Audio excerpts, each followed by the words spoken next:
Orlando says, when starting out, do you recommend to automate things like hire VAs to do the content of the website, or is something you should learn first and then outsource when you have multiple clients? Is this costly? Thanks, man. Yes, great question. Should you outsource? Should you start outsourcing? Guys, I'm a big believer that you need to start as Mr. Stephen Covey with the 7 Habits of Highly Effective People. If you guys haven't read that book, it's a phenomenal book. Talks about starting with the end in mind. Build your business thinking about how you want it to look. Build your life thinking about how you want it to look in 5 years, in 10 years, in 2 months, in 5 months, in 6 months. So I'm a big believer in designing your business to be structured that way. But I want to say this is, Orlando, if you start your business today, or you started last week, and you just say, hey, I'm just going to go outsource everything. Although that's great, how are you going to know that the VA that you hired is actually doing a good job if you personally don't know how to do it? Think about it. If you don't know how to write content, how are you going to outsource content? Well, I just went and hired somebody. How do you know if it's good? If you don't know how to do backlinks, how are you going to outsource backlinks? Well, I got somebody on Fiverr. That's, first of all, a bad idea. Second of all, okay, great. How are they getting them? What anchor text are they using? Are they using a naked URL every certain amount of backlinks?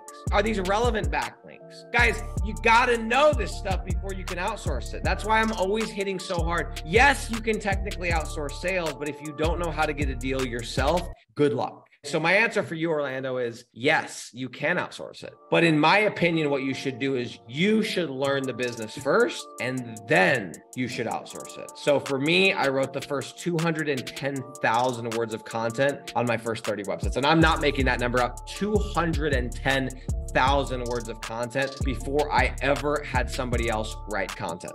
I know content like the back of my hand because I've done it. I built the first 30 websites on Weebly. Me. I set up the first 30 tracking numbers. I spent over $1 million on ads before I had somebody touch my ads. Go and learn these specific pieces of the business first before you outsource them. But 100%, if you want to grow big business, bro, you are going to need help. And VAs are a phenomenal way to do it. Shout out to my guy, John Jonas over at onlinejobs.ph. Phenomenal tool. I've actually done an interview, a training with him inside of my Digital Landlords program, talking about how to hire, fire, incentivize, and train virtual assistants specifically from his platform. That's inside. So if you're brand new to my program, then make sure to search for that. It's a great interview. We did that last March. So check that out. But John Jonas, great resource. Shout out to you, my friend. Yes, you're going to need people, and you can choose to do it solopreneur style, 100%. And you can scale this thing to 15, 20, 25. If you're really good, maybe even 30,000 a month by yourself. But you are not going to be able to have a ton of freedom. It's going to be very difficult. You're going to be managing all the clients. You're going to be making sure everything's working. You're not going to be able to it's going to be tough.